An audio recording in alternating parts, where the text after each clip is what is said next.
Hello and welcome to week 2 of NFL Gamepicks, live from Hawaii. Aloha, my friends. Um, yeah, obviously solo dolo this week. No Chris and no Joey. Unless they wanted to come to Hawaii, I mean, then we really could have got this popping for week 2. But yeah, so week 1 was full of surprises, especially for me as a Dolphins fan.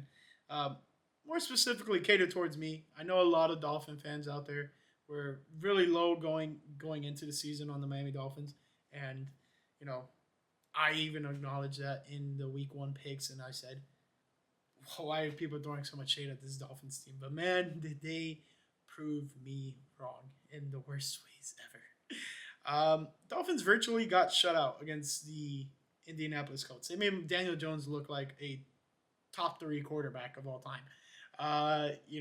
Certain things like that.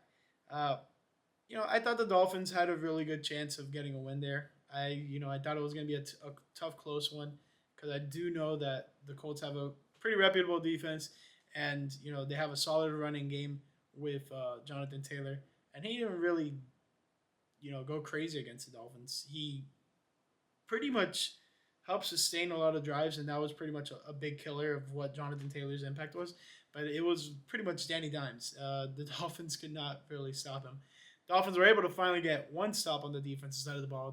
They forced the punt, and then Matthew Judon runs into the punter. I mean, you couldn't make this stuff up for how the things went for the Miami Dolphins. But aside from that, it's the offensive side of the ball was brutal to watch. Tua had a lot of turnovers. He had 3 specifically. A lot of people are calling him Tua turned the ball over. So, that was one just waiting in the canister, and they're firing it week 1. But aside from that, uh, we got more to say on them later. As far as going towards Joey and Chris's reactions from their team's week 1 action, uh, I know Joey's pretty ecstatic with how Micah Parsons debuted for the Packers alongside with how the offense really did well, and the defense overall did well. Limiting the uh, the Detroit Lions to less than 2 scores. So, that's just phenomenal work for Joey's team. Beating down on a reigning divisional champion of theirs. And the fact of the matter is, they're 1-0. And the 1 stands for Micah Parsons because he was the big star of the show and got a sack week 1. And I'm probably going to say he's probably going to get a sack week 2. We'll see. It's a tough opponent they're facing, though, so we'll see. We'll talk more about that. That's the first matchup we got going. And then lastly, but not least, we got the Chicago Bears. Man, Chris, Bears allowed a comeback victory from the Vikings on Monday Night Football, and it was in J.J. McCarthy's debut, and he looked pretty good. He looked pretty good. And, let's not be foolish. Like, Kirk Cousins has looked good in Kevin O'Connell's system. Sam Darnold looked good in it. Yeah, I think even Josh Dobbs looked good in it momentarily when he played for a brief moment there. I think after Kirk got hurt. So let's not be foolish and say JJ McCarthy's not going to play well. I think that full year under his belt of training, understanding KOC's system paid off, and it showed its dividends in week 1. And the biggest thing is that the Vikings team never wavered. They were trailing pretty much all of the game, and was able to come back and win on Monday Night Football. It was interesting to see. I know Chris was probably in the dumps about that, but it is what it is. Let's get into the standings, and we have a newcomer on the leaderboard here. We have Ray C coming in at 14-4, and then we also have Hecty coming in at 13-3. Then Joey was the best out of the bunch for the guys in the pod, going 12-4. Then in fourth right now we have Matt going 11-5, and then myself 10-6, tied with Edwin P. And then in terms of the guys in the pod, Chris is down there on the bottom at 9-7. Not a good week for Chrissy Wright, but it is what it is. Let's get into picking games. So, full disclosure, I was recording earlier and it was in slow motion, and the camera died. So that makes a ton of sense why certain things played out the way they did. But here are some of my picks ready for week 2. I'm going to go by them each one by one, but you already get the spoiler of seeing my picks. But Yes, so we have Thursday Night Football, the Washington Commanders at the Green Bay Packers, and I'm going to go with the Packers here. As much as I am entertained that the Commanders started off week one, 1-0, they played a lowly New York Giants team, and I think, the Packers have a little bit more going for them at this point in time. But let's not be fooled. Jaden Daniels and the boys looked nice against the Giants, and I think things will carry over into this week two matchup against the Green Bay Packers. But man, I really liked what I saw from the Packers. It just looked like everything is, gelling well there. I know it's just one weekend, but you can tell when a team has that camaraderie, has that chemistry, and the Packers showed that week one. And I think they're really juiced about the addition of Micah Parsons. He probably gets another sack. Another one in his Packers belt there. And because he's facing a familiar foe in Jaden Daniels. He's played him twice last year.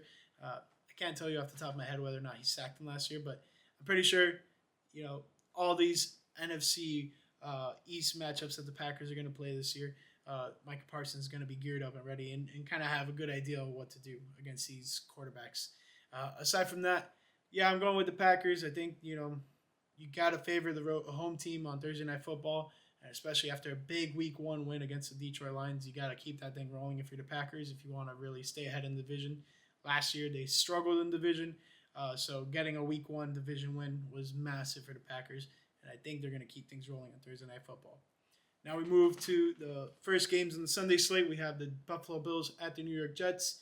Jets, even though they're 0-1, I was really impressed with their performance, despite the fact that they let the Steelers get a last-minute win there. It's a tough sight to see for the New York Jets fans, but it is what it is. And then week 2, they have the big bad of the AFC East and the Buffalo Bills coming in there, especially them coming off their big comeback win against the Ravens on Sunday Night Football. Man, oh man, that was a crazy one to watch. And I'm gonna go with the Buffalo Bills. I just think they are the cream of the crop of the AFC East for now and the foreseeable future. So let's stick with that trend. But I wouldn't be too surprised if the Jets somehow get a Week 2 win here against the Buffalo Bills. I think it's early enough in the season that a Jets team like that could really put their pedal to the metal and really get points on the board against this Bills team, because that's what they're going to need. They went in a blow-for-blow match against the Baltimore Ravens and came out on top. Meanwhile, the Jets pretty much went for a blow-for-blow match against the Pittsburgh Steelers and did not come out on top. So I'm pretty sure they're checking off certain things that they did wrong in that one and really trying to execute well going into this Week 2 matchup. Following that, we have the Chicago Bears at the Detroit Lions. And both teams here are 0-1, and it's not a good spot for the Detroit Lions, if you ask me. Barely putting up 14 points in Lambeau Field Week 1 when they've been pretty much dominating that team for years, for a couple of past years. And then, you are facing your former OC in Ben Johnson. So he's going to know how to really dissect that defense. And on top of that, it's going to be a tomato-tomato type of situation, right? Because then the Lions are ready for Ben Johnson's offense. So I do like Detroit in this one, mostly because they are the home team. But I just think Chicago has a lot more work to be done. And yes, they lost a close one against the Vikings last week. But you got to kind of bet with the Detroit Lions here and say, hey, they're the more sure bet here, right?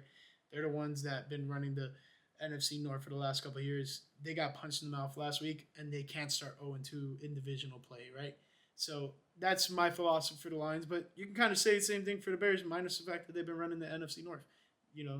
They have high expectations, and starting off 0-2, specifically 0-2 in your division, is not a good look. So either team that loses here, not in a good spot. 0-2 in the division before Week 3 even comes around is not a great place to be. Moving on, we have a AFC North matchup between the Cleveland Browns and the Baltimore Ravens. I'm going with Baltimore. Cleveland had an impressive outing against the Bengals, but hey, it's the Bengals Week 1, and they came up short. I saw that the field goal kicker missed the potential game-winning field goal, and it's only a matter of time before we probably see shit there. You know what I mean?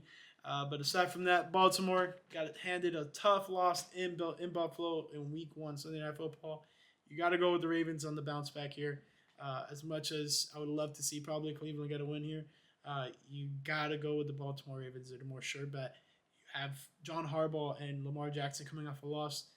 Pretty sure their numbers are pretty good in those type of games, right? Especially when they're facing, let's say, a lesser opponent than the one they played before in the Buffalo Bills, right? So you got to go with Baltimore here.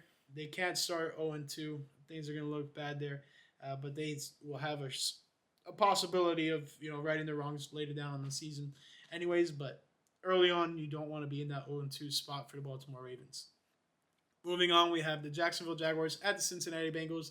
Shout out Cincinnati. They got a Week 1 win, I think, for the first time ever in the Joe Burrow era. So, yeah, big time win for the Bengals. Were able to hold off the Cleveland Browns. And I think they handled business against the Jacksonville Jaguars.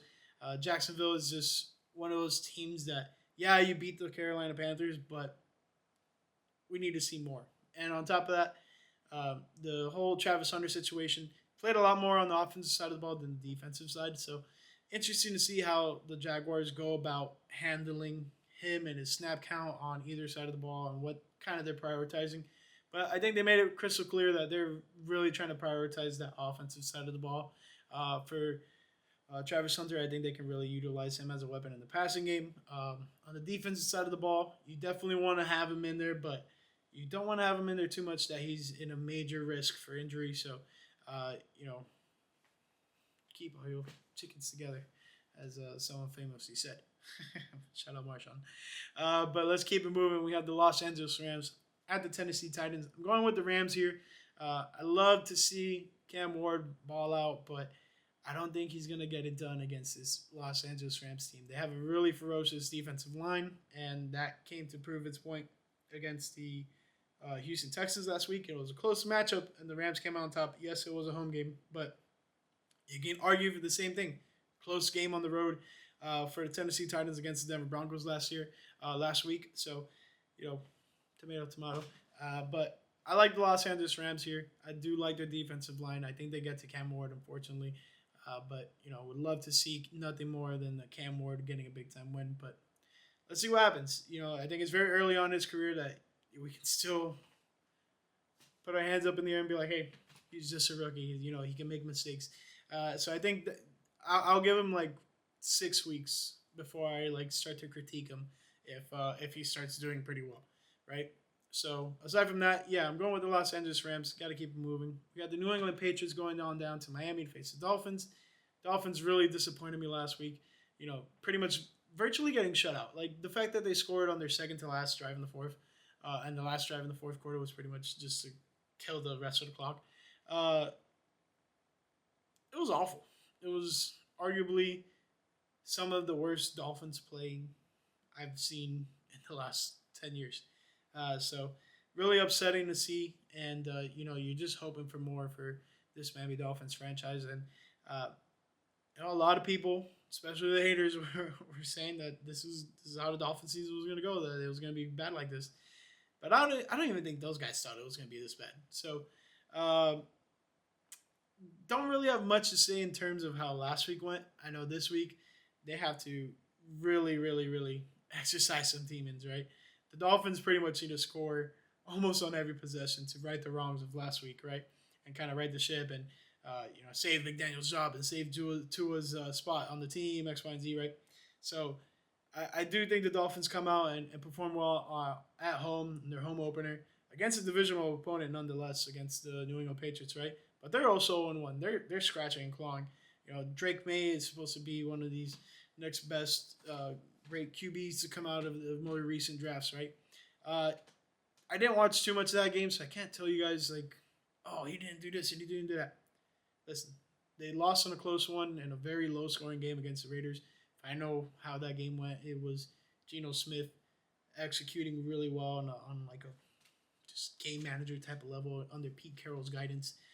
And if I'm wrong, let me know I'm wrong. But I didn't watch the games. I don't know. But I just got to go with the homer here. If you disagree, I don't blame you. After seeing the Dolphins allow the Colts to go and score on every single possession, I don't blame you. Like even like there was at one point in time, Dolphins got to stop where the Colts were going to punt. They did punt, and then Matthew Judon, of all people, runs into the punter and awards the Colts a first down, and they go on down the field to end up scoring. So, whatever. All right, now we don't have any more spoiled picks, right? So now we have the New York Giants at the Dallas Cowboys. Both teams are 0-1. Giants did not look too well. Meanwhile, the Cowboys actually looked really well against the reigning champions in the Philadelphia Eagles on Thursday Night Football. I'm expecting that trend to continue. CeeDee Lamb has to catch the balls, right? He's been working the jugs machine ever since that game, and I'm expecting CD to ball out in the home opener for the Dallas Cowboys in week 2. So aside from that, I don't think the Giants looked too well against the Commanders, and I don't think it's going to trend well against the Dallas Cowboys. I think the Cowboys are going to kind of play with their food a bit and, let the Giants in the game. So maybe a little deceiving on how the Giants are moving forward. But I think it's going to be very soon that we could possibly start seeing Jackson Dart being the starting quarterback. If not me, maybe if we get a couple of Jameis Winston outings, that would be pretty interesting to see. That guy's must-watch TV. Moving forward, we have the Seattle Seahawks at the Pittsburgh Steelers. Seattle 0-1. Lost a tough one at home against the San Francisco 49ers in a close, tight game, too. Meanwhile, the Pittsburgh Steelers, blow for blow with the New York Jets, and able to come out on top with Jalen Ramsey getting the last laugh against Garrett Wilson and the boys there. They were mouthing at each other at halftime, and then to end off the game, the Jets needed a first down to continue on and progress down the field to get in field goal range. And Jalen Ramsey lowers the boomstick on Garrett Wilson, and ball pops out. Ball game pretty much. Man, love to see that. A guy like Jalen Ramsey, got nothing but love for him. Unfortunately, he's no longer repping that aqua and orange. But aside from that, I think Pittsburgh keeps things rolling, and I think the Sam Darnold experiment in Seattle gets off to even more of a turbulent start. I really liked what I saw from the Pittsburgh Steelers. It just furthered my thoughts and expectations of what that team can be with Aaron Rodgers at the helm. So really excited to see what happens there in Pittsburgh, and I think it's going to be a really good competition down the line between them, Baltimore, and even Cincinnati, coming down the stretch. So that'll be a fun watch to see and who wins that division. Moving on, we have the San Francisco 49ers at the New Orleans Saints. Saints are kind of what we expected them to be, but they did put up a decent fight against the Arizona Cardinals. Meanwhile, Sam Fran got a pretty clutch win against the Seattle Seahawks there up in Seattle. I almost wavered and flipped to Seattle at some point when we were getting closer to game time. But I was like, let me just stay faithful to my pick there and go with the San Fran 49ers. I think they're going to handle business here in New Orleans. The fact that the Saints were able to compete with the Cardinals, kind of gives me a little bit more life in saying, hey, they're not going to be the worst team in the NFL. I mean, the Dolphins right now are looking like the worst team in the NFL. If not the Giants, those are the top bad three right there.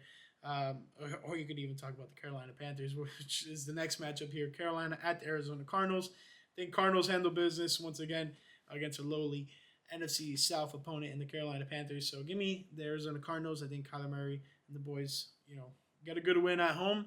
And the Panthers, the bad talks of Bryce Young continue. I don't know if you guys saw the little video, but he was watching some helmet little cam thing in the stadium in Jacksonville. Just, I don't care what time it is in the game. I don't care anything whatsoever, dude. You cannot be doing things like that. You need to just be locked in on the field, dude. No comment. Anyways, we have the Denver Broncos at the Indianapolis Colts. This is a horse lover's dream of a matchup here. And both teams 1-0. It is the second game of the 4 o'clock window. I forgot to mention the Arizona one. And I think you gotta go with the Colts on this one. Yes, I know we're riding high on how they performed against the Dolphins, and they are the Dolphins, sure. But man, look pretty good. I think the Dolphins defense threw a lot at Daniel Jones, and he persevered. The offensive line held up. The run game is pretty solid. And then just overall, Daniel Jones didn't make really any mistakes. Now, he's going to be facing the reigning defensive player of the year in Passer 10. Does he throw a pick to him? Does that change things? Who knows? But I do think the Denver Broncos are still a little too young, a little too fresh in my mind for them to get a win here. But who knows? This could be a tough test for both teams. So whoever comes out on top, I think is going to have a tremendous route the rest of the season of, having a good 2-0 start. I know it's early. Don't get too ahead of yourself.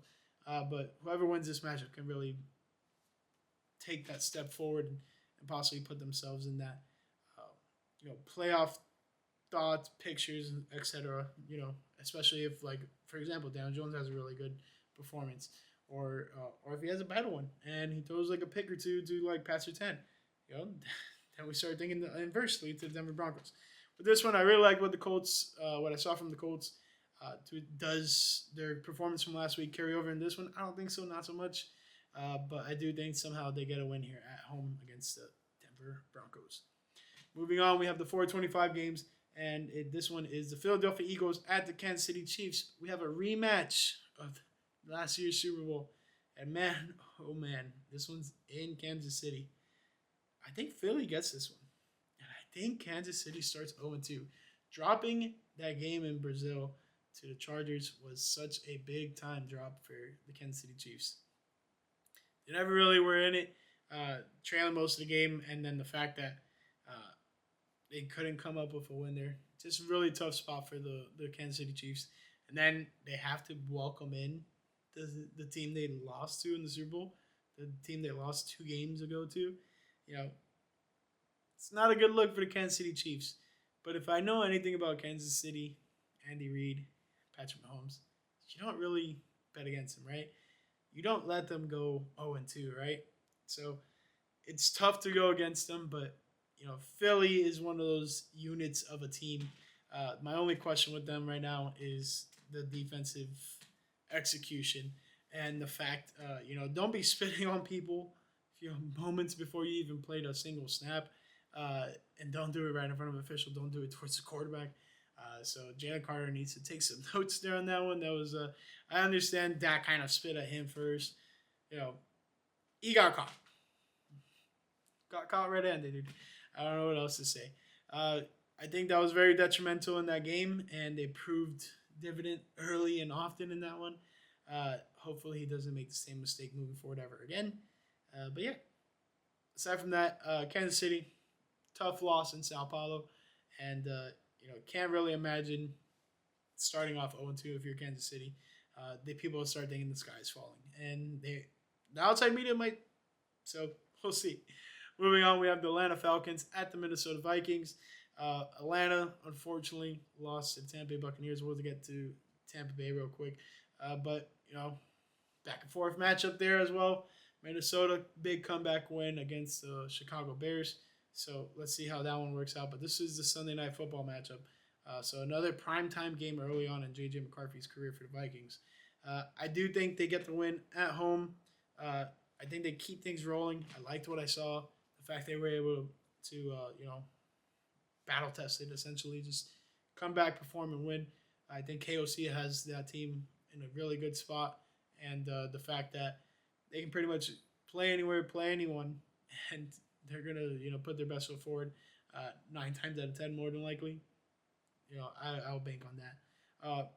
But Atlanta is a wild card team. Like in terms of you don't know what the heck you're gonna get from them. So let's see what happens with Atlanta. But you gotta go with Minnesota at home here. Moving on to the first set of the Monday Night Football games, we have the 7 p.m. kickoff. We have the Tampa Bay Buccaneers at the Houston Texans. I only got 2 words for you, Chris, about this Tampa Bay team. Mecca and Puka. Dude, he balled out. And he called the game. That's just such a baller move. And, shout out to Bake. He's the one that's getting it to him. But, yeah, no, I think the Tampa Bay Buccaneers can only really go as far as their offense takes them. Yes, the defense is kind of finicky. One day the defense can be really baller. The next day the defense is like, meh. But the offense, if the offense can keep putting up points and bunches like they did against the Atlanta Falcons last week, And Emeka Buka is going to be surely in possession of that offensive rookie of the year come February. So interesting to see. I think he is in the greatest spot he could possibly be, Emeka Buka. So interesting to see. I really liked what I saw from Tampa Bay. Wasn't too much of a fan of how Houston kind of fell flat against the Los Angeles Rams. You have a pretty aging team surrounding Matthew Stafford and Devontae Adams, and you're telling me your defense really couldn't put them on lockdown. That's a little bit concerning to me, but it's going to be a tough one because it's their home opener. You know, the teams are at home, typically perform better, but that Tampa Bay team, battle tested, shake and bake, he's going to be all right. Let's move on to the final Monday Night Football game. This one's a 10 p.m. one. We have the Los Angeles Rams at the Las Vegas Raiders, and both teams off to a big 1-0 starts. The Chargers a little bit more of a shocker of a win. Meanwhile, the Raiders, just handling business up in Foxborough, just as normal with Pete Carroll and how he rolls, and the fact that he has his running mate there in Geno Smith tells me all I need to know about the Las Vegas Raiders team. They're going to have that thing running like a well-oiled machine. But, man, big-time win for the Los Angeles Chargers. Keenan Allen looks like Keenan Allen again. I don't know what the hell happened last year when he went to the Bears, but he's looking like Keenan Allen again, all right? So I really like what the Chargers got going on. And the fact that they had pretty much every answer for Kansas City last week in Sao Paulo was really, really good to see in terms of like the Chargers' development and how they can progress forward. But aside from that, the Las Vegas Raiders, I'm kind of high on them. I like them a lot, and my only question surrounding them is their defense. So I'm going to go with the offensive side on this one. It's an offensive-driven league currently, and give me the Los Angeles Chargers on that one. And that caps up Week 2 of NFL Game Picks. Thank you guys so much for watching. Mahalo.